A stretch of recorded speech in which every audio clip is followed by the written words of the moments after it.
여러분 안녕하십니까?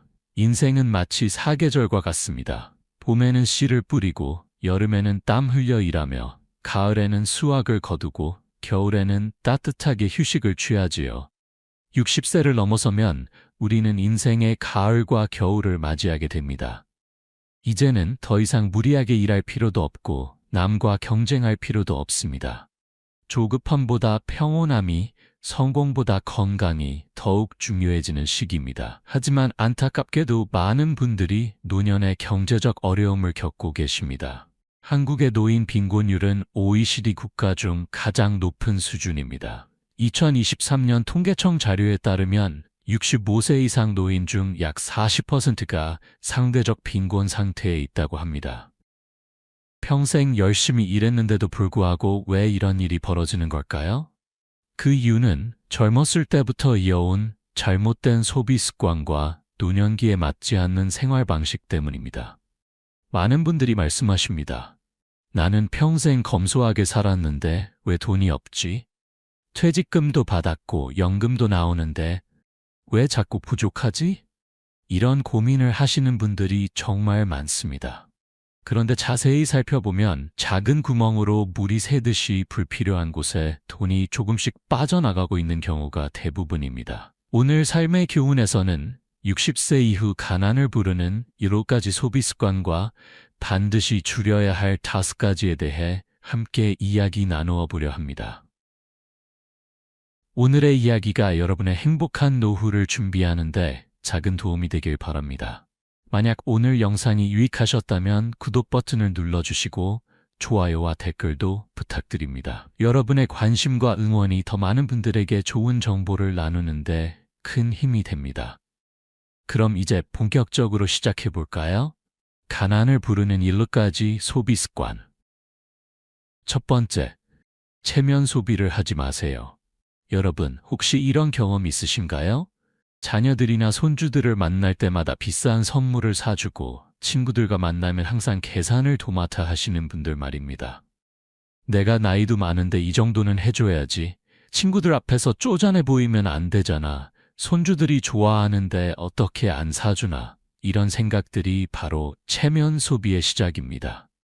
서울 강남구에 사시는 김영수 씨는 올해 70세입니다. 평생 성실하게 일해서 모은 퇴직금 2억 원과 매달 나오는 국민연금 120만 원으로 노후를 준비했습니다. 겉으로 보기에는 충분해 보였지요. 하지만 5년 만에 퇴직금의 절반 이상인 1억 2천만 원을 잃었습니다. 큰 사고를 당한 것도 아니고 사기를 당한 것도 아닙니다. 그 이유는 바로 체면 때문이었습니다. 큰아들이 결혼할 때 5천만 원을 지원했습니다. 주변 친구들이 자녀 결혼 때 그 정도는 준다고 하더라고요. 작은 아들이 집을 살 때도 3천만 원을 보탰습니다. 형만 도와줄 수는 없잖아 라는 생각이었지요. 손주들이 생기고 나서는 명절 때마다 한 명당 50만 원씩 용돈을 주었습니다. 다른 할아버지들도 다 준다던데 라는 말을 듣고 시작한 일입니다. 친구들과 만날 때는 더 했습니다. 월 2회 정도 동창회가 있는데 김 씨는 거의 매번 계산을 했습니다. 한 번에 30만 원에서 50만 원씩 나갔습니다. 나이도 제일 많은데 내가 내야지라는 생각 때문이었습니다. 골프 모임도 마찬가지였습니다. 자신이 제일 먼저 은퇴했다는 이유로 항상 뒤풀이 계산을 도맡았습니다. 이렇게 5년을 보내고 나니 통장을 봤을 때 깜짝 놀랐습니다. 2억이었던 퇴직금이 8천만 원밖에 남지 않았더군요. 앞으로 20년은 더 살아야 하는데 이 돈으로 어떻게 생활할지 막막했습니다. 그제야 후회가 밀려왔습니다. 왜 그렇게 체면을 차렸을까? 자녀들은 그렇게 많은 돈을 벌었을까? 친구들은 내가 계산하는 것을 당연하게 여기지 않았을까? 한국소비자원의 2023년 조사에 따르면 60대 이상 가구에서 체면 소비로 인한 지출이 전체 소비의 약 25%를 차지한다고 합니다. 이는 식비 다음으로 높은 비중입니다. 특히 자녀 지원, 경조사비, 친목 모임비가 체면 소비의 3대 항목이라고 합니다. 문제는 이런 지출이 대부분 자신의 능력을 넘어서는 경우가 많다는 것입니다. 그렇다면 왜 우리는 체면 소비를 하게 될까요? 첫째, 오랜 유교 문화 때문입니다. 어른이 되면, 부모가 되면, 선배가 되면 베풀어야 한다는 생각이 뿌리 깊게 박혀 있습니다. 둘째, 비교 심리 때문입니다. 남들도 다 하는데 나만 안 할 수 없다는 생각이지요. 셋째, 자녀에 대한 미안함 때문입니다. 내가 젊었을 때 충분히 해주지 못했으니 이제라도 해줘야지 라는 보상 심리입니다. 하지만 진정한 사랑은 돈으로 표현되는 것이 아닙니다. 자녀들은 부모님의 건강과 행복을 바라지 비싼 선물을 바라지 않습니다. 손주들도 할아버지, 할머니와 함께 보내는 시간을 더 소중하게 여깁니다. 친구들도 진심 어린 대화를 원하지 누가 계산하는지는 중요하게 생각하지 않습니다. 오히려 한 사람이 계속 계산하면 부담스러워하고 관계가 어색해지기도 합니다. 서울대학교 소비자학과 연구팀이 발표한 논문에 따르면 과도한 체면 소비는 오히려 가족 관계를 해친다고 합니다. 부모가 무리하게 돈을 주면 자녀들은 그것을 당연하게 여기게 되고 나중에는 더 많은 것을 요구하게 된다는 것입니다. 또한 자녀들의 경제적 독립심을 떨어뜨려 평생 부모에게 의존하는 습관을 만든다고 합니다. 그렇다면 어떻게 해야 할까요? 먼저 자신의 경제 상황을 정확히 파악해야 합니다.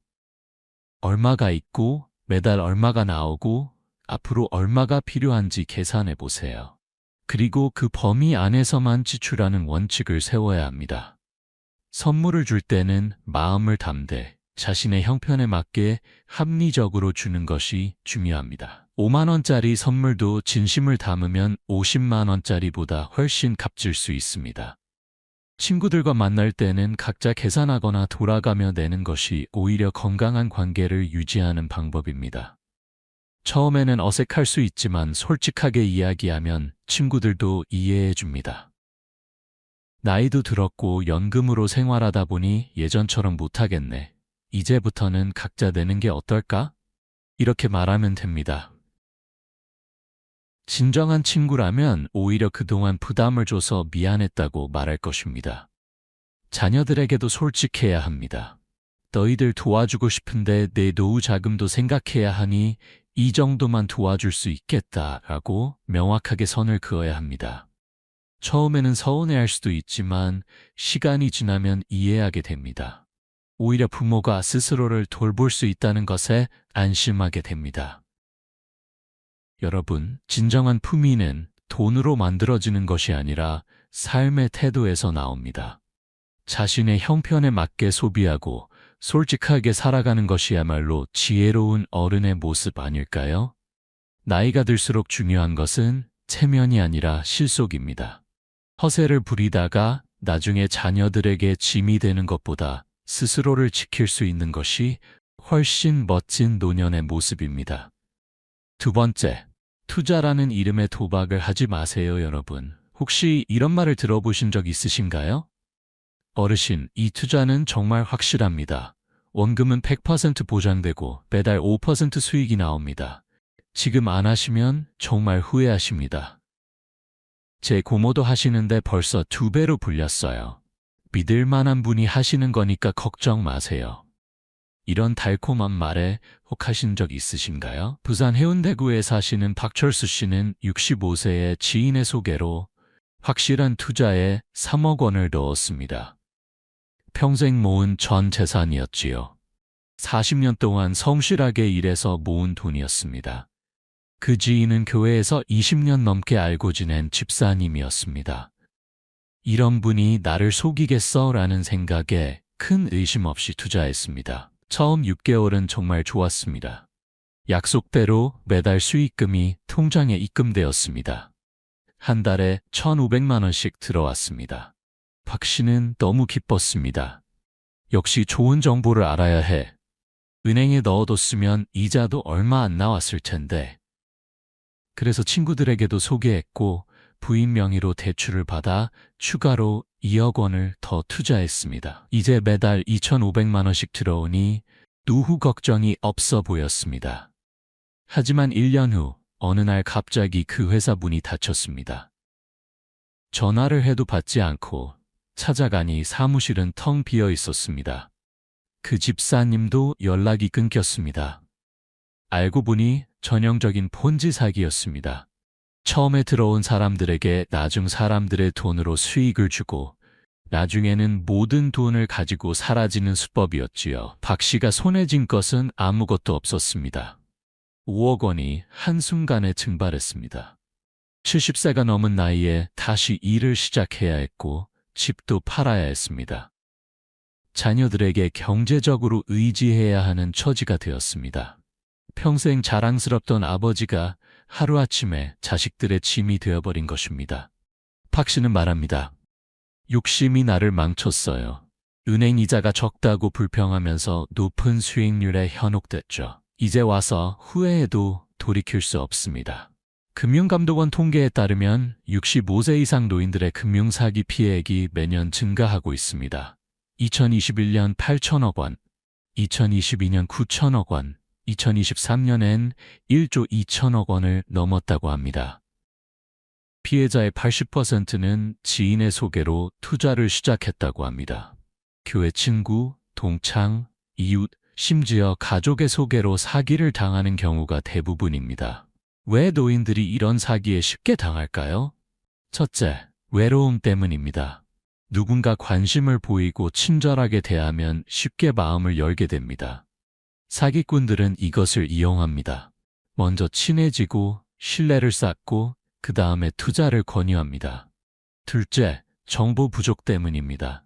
디지털 시대의 노인들은 정보를 확인하기 어렵습니다.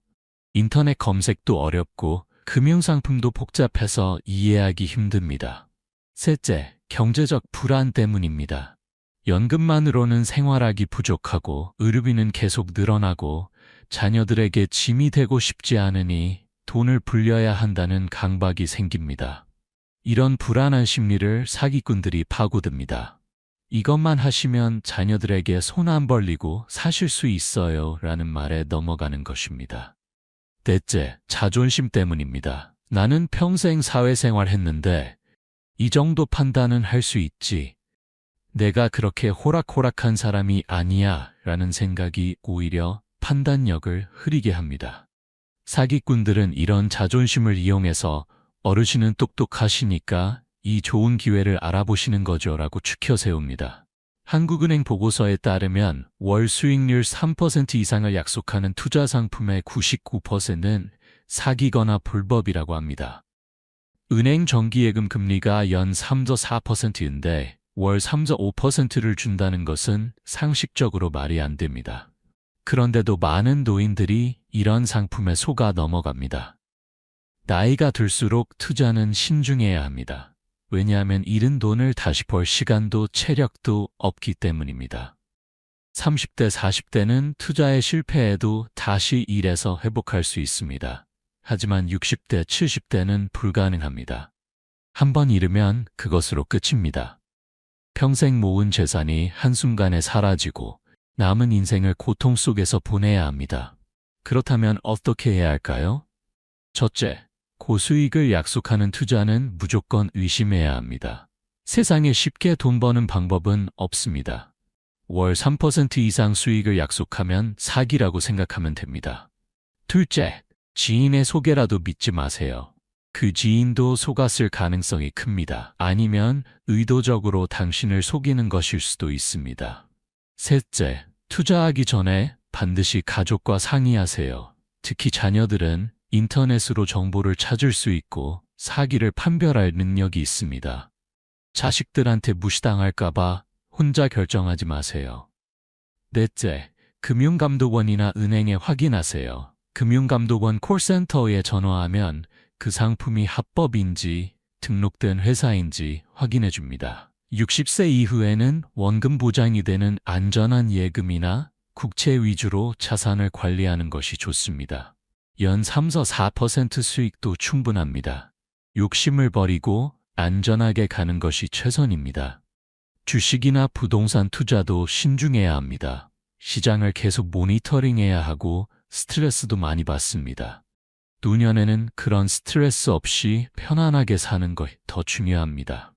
여러분, 노후 자금은 늘리는 것보다 지키는 것이 더 중요합니다. 10%의 수익을 얻으려다가 100%를 잃을 수 있습니다.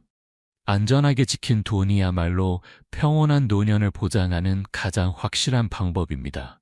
투자는 젊었을 때 하는 것이고 나이 들어서는 보존하는 것입니다. 이것을 명심하시기 바랍니다. 세 번째, 자녀에게 무분별하게 돈을 주지 마세요. 여러분, 부모의 마음은 다 똑같습니다. 자식이 어려워하면 도와주고 싶고 내가 가진 것을 다 주고 싶지요. 내가 누구 주려고 모았나? 다 자식들 주려고 모은 거지. 이런 생각을 하시는 분들이 많습니다. 하지만 때로는 그 사랑이 독이 될 수도 있다는 사실 알고 계신가요? 대전 서구에 사시는 이순자 씨는 68세입니다. 세 자녀를 모두 대학까지 보냈고 결혼할 때도 많은 지원을 해주었습니다. 큰딸 결혼할 때 3천만 원치요. 아들 결혼할 때 5천만 원, 작은딸 결혼할 때 3천만 원, 총 1억 10천만 원을 결혼 자금으로 주었습니다. 퇴직금의 절반 이상이었지만 기쁜 마음으로 주었습니다. 하지만 자녀들의 요청은 끝이 없었습니다. 큰딸은 집 살 때 도와달라고 했습니다. 5천만 원을 보탰습니다. 아들은 사업자금이 필요하다고 했습니다. 3천만 원을 주었습니다. 작은 딸은 아이 교육비가 부족하다고 했습니다. 매달 50만 원씩 지원하기 시작했습니다. 그렇게 5년이 지났습니다. 이 씨는 자녀들이 어려워할 때마다 자신의 노후 자금을 꺼내 주었습니다. 나야 연금 나오니까 괜찮아. 자식들이 잘 되는 게 중요하지. 하지만 지금 생각해보니 후회가 됩니다. 10년이 지난 지금 손에 남은 것은 거의 없습니다. 2억이었던 퇴직금이 3천만 원밖에 남지 않았습니다. 매달 받는 국민연금 30만 원으로 생활하며 병원비가 나올 때마다 걱정입니다. 더 안타까운 것은 자녀들이 이 씨의 희생을 당연하게 생각한다는 것입니다. 감사하다는 말도 없고 오히려 왜 더 많이 못 주냐며 불평하기도 합니다. 작은 딸은 언니, 오빠는 그렇게 많이 받았는데 나는 왜 이것밖에 안 줘요? 라고 따집니다. 아들은 사업이 잘 안 된다며 또 돈을 달라고 합니다. 이 씨가 이제는 내 노후 자금도 생각해야 한다고 말하자 자녀들은 섭섭하다는 표정을 지었습니다. 평생 우리 위해 산다더니 이제 와서 왜 그러세요? 라는 말까지 들었습니다. 이 씨는 눈물이 났습니다. 내가 뭘 잘못한 걸까? 사랑한 것이 잘못인가? 무분별한 지원이 자녀들을 독립적이지 못한 사람으로 만들어버린 것입니다. 40대, 50대가 다 되었는데도 부모에게 손을 벌립니다. 스스로 해결하려는 노력은 하지 않고 힘들면 무조건 부모를 쳤습니다. 이것은 부모의 잘못된 사랑이 만든 결과입니다. 통계청 자료에 따르면 한국의 65세 이상 노인 중 42%가 자녀에게 경제적 지원을 하고 있으며 그중 58%가 자신의 생활비를 줄여가며 지원하고 있다고 합니다. OECD 국가 중 가장 높은 비율입니다. 또한 노인 빈곤의 주요 원인 중 하나가 자녀에 대한 과도한 경제적 지원이라고 합니다. 서울대학교 사회복지학과 연구팀의 조사에 따르면 부모의 무분별한 경제 지원은 성인 자녀의 경제적 독립심을 떨어뜨리고 부모 자녀 관계를 해치며 심지어 자녀의 인생 만족도도 낮춘다고 합니다. 돈을 주는 것이 사랑이라고 생각하지만 실제로는 자녀의 성장을 방해하는 것입니다. 왜 한국 부모들은 이렇게 자녀에게 돈을 많이 줄까요? 첫째, 자녀를 독립된 인격체로 보지 못하기 때문입니다. 40대, 50대가 되어도 여전히 어린아이로 생각합니다. 둘째, 미안함 때문입니다. 내가 젊었을 때 충분히 해주지 못했으니 이제라도 해줘야지 라는 보상 심리입니다.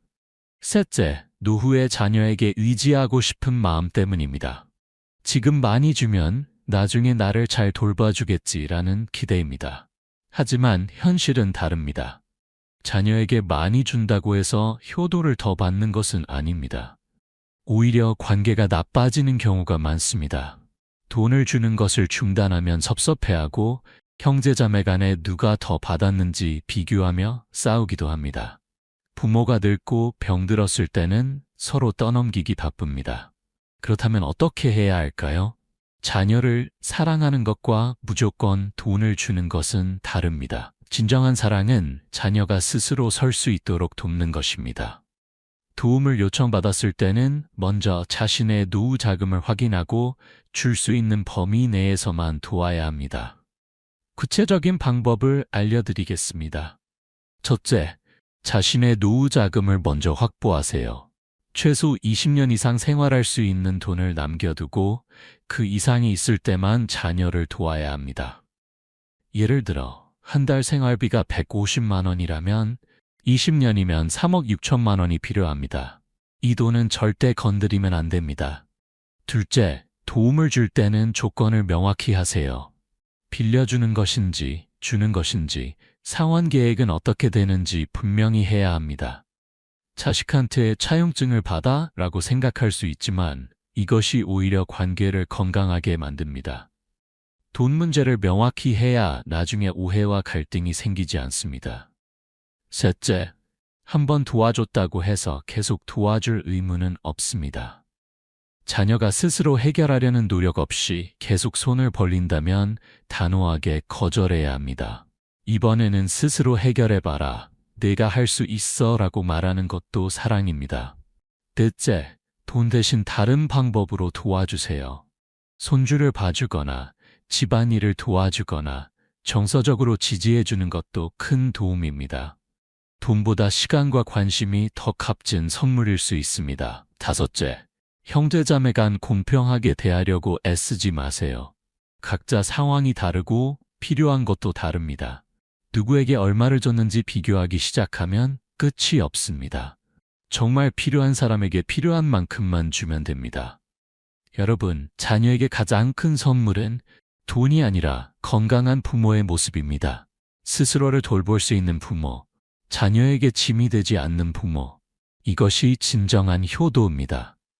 자녀가 40대, 50대가 되었다면 이제는 독립시켜야 합니다. 평생 부모에게 기대고 살 수는 없습니다. 또한 자녀에게 모든 재산을 주고 나서 손을 벌리는 부모가 되지 마세요.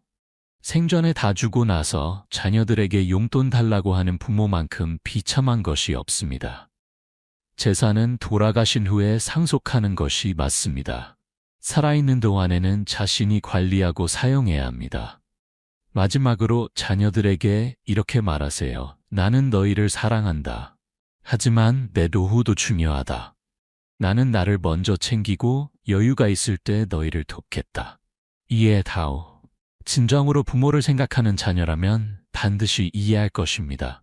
네 번째, 건강보조식품에 과도하게 지출하지 마세요. 여러분, TV를 켜면 온통 건강보조식품 광고입니다.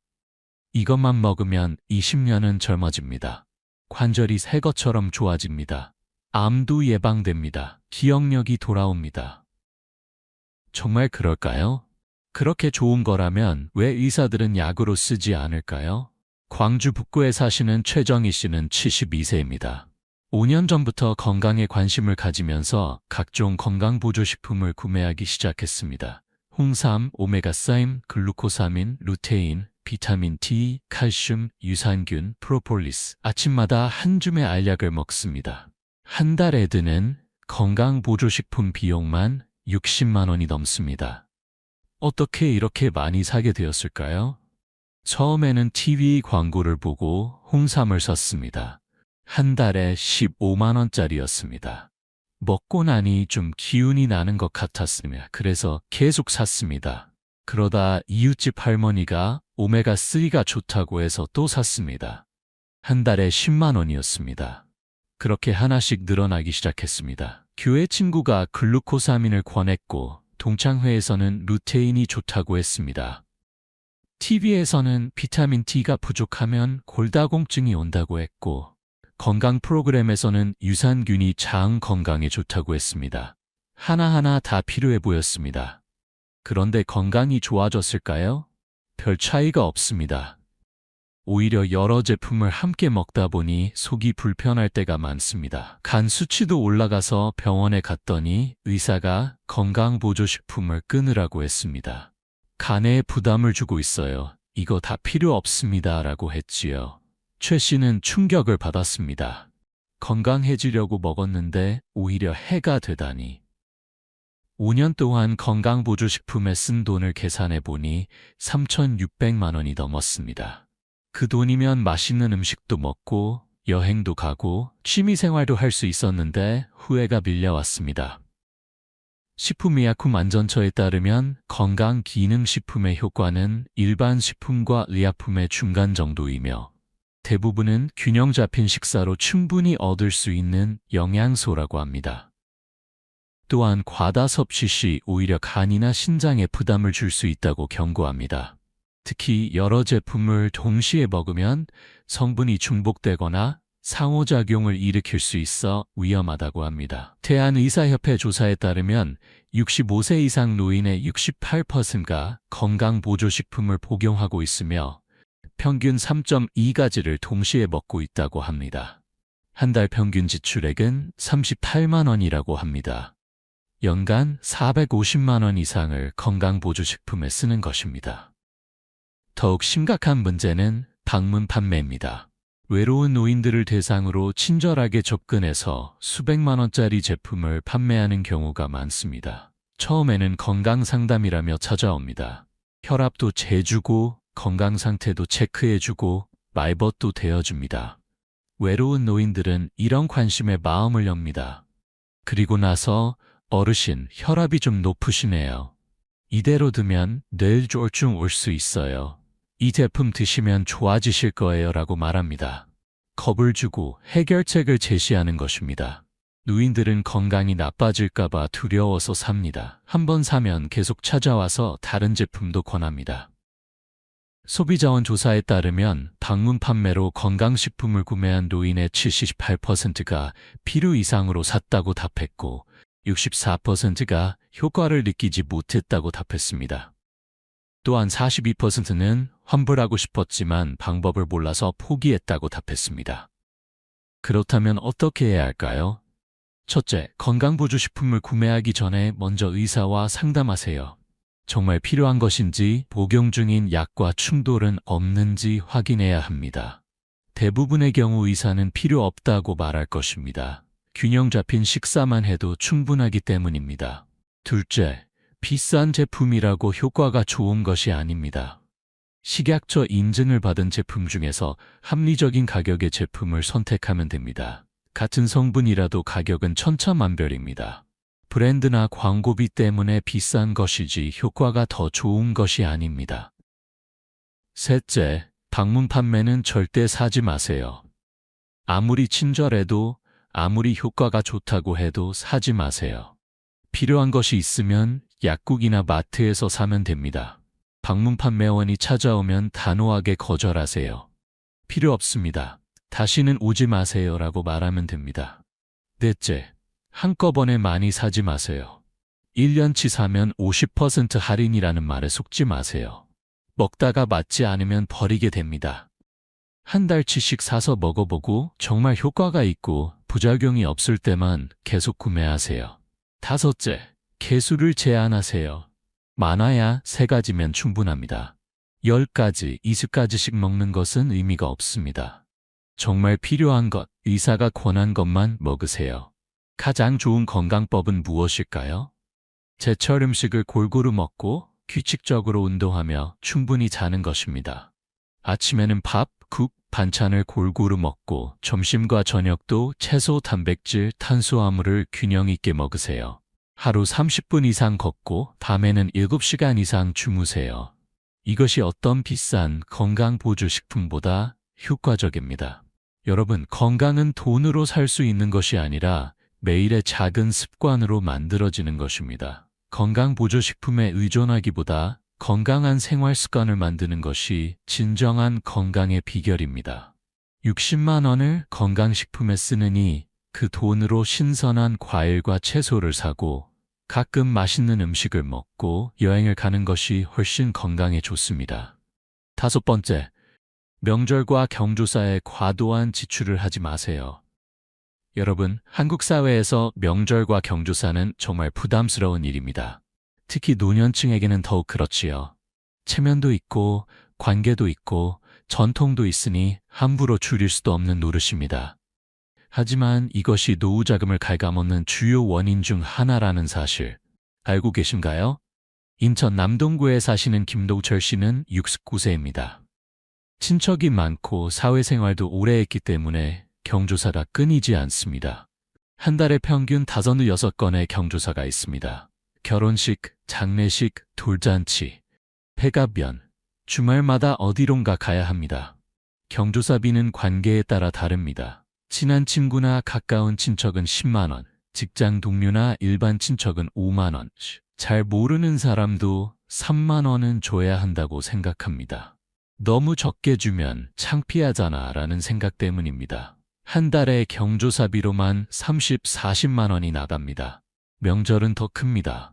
설날과 추석에는 자녀들과 손주들에게 용돈을 줘야 합니다. 자녀 부부에게 각각 20만 원씩, 손주 5명에게 각각 10만 원씩, 한 번 명절에 100만 원이 넘게 나갑니다. 1년에 2번이니 200만 원입니다. 여기에 제사 비용도 있습니다. 부모님 제사, 조부모님 제사, 제사 음식 장만하는데 한 번에 50만 원 정도 듭니다. 1년에 3-4번 지내니까 150-200만 원입니다. 계산해보니 1년에 경조사비와 명절 용돈, 제사 비용으로 나가는 돈이 700만 원이 넘었습니다.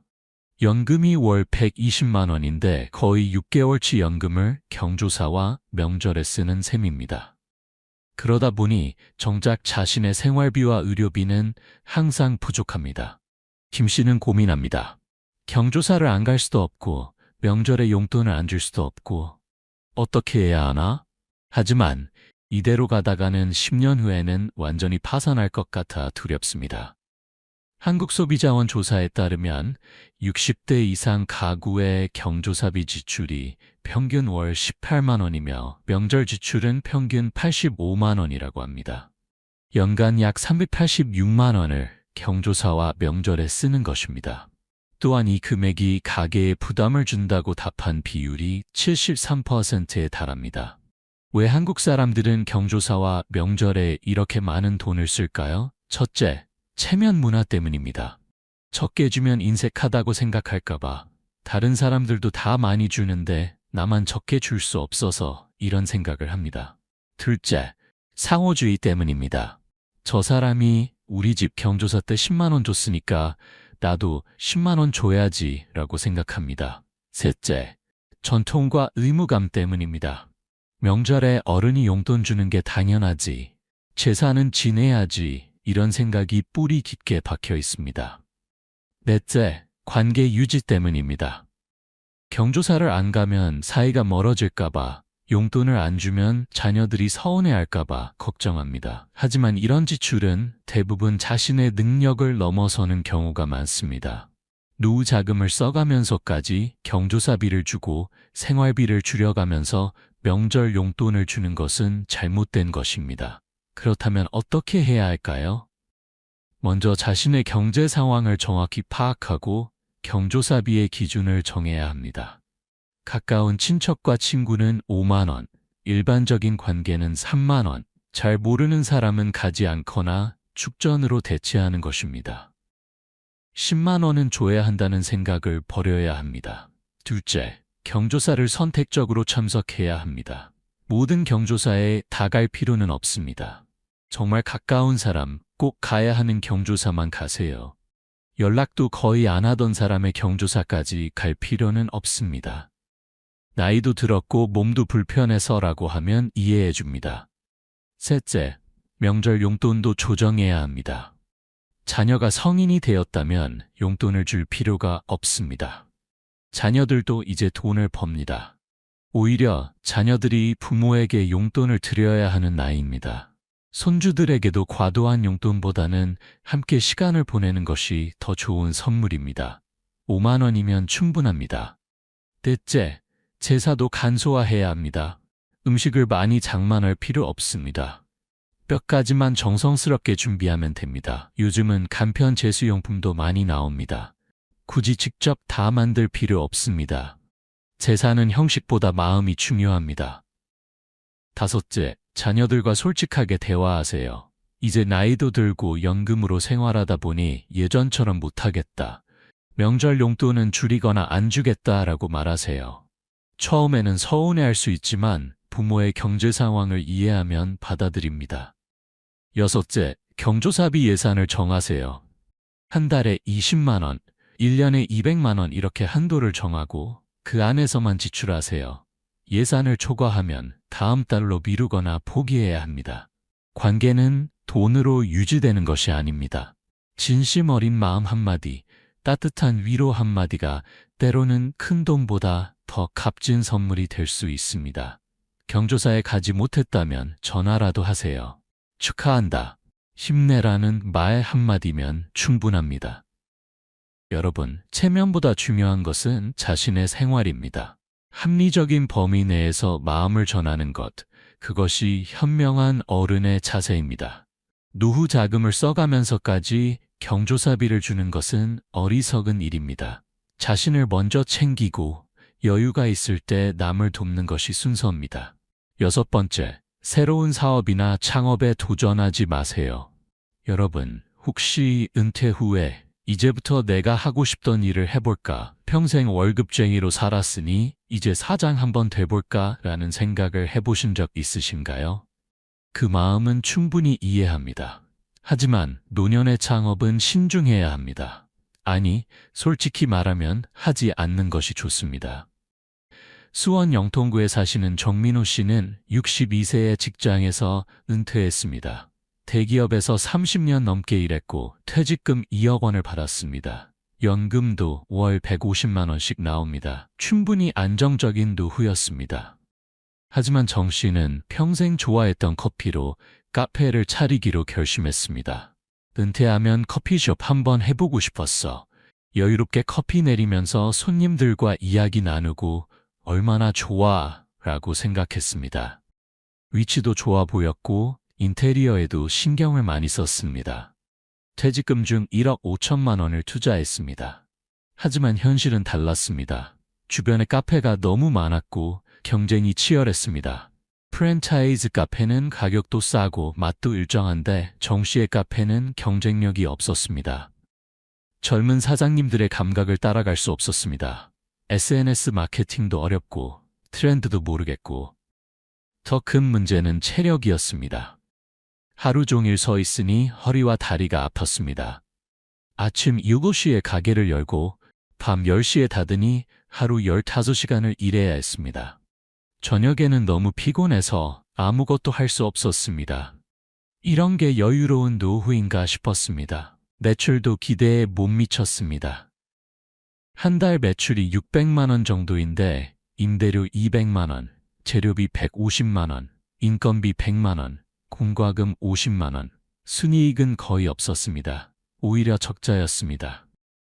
2년을 버텼지만 결국 문을 닫았습니다.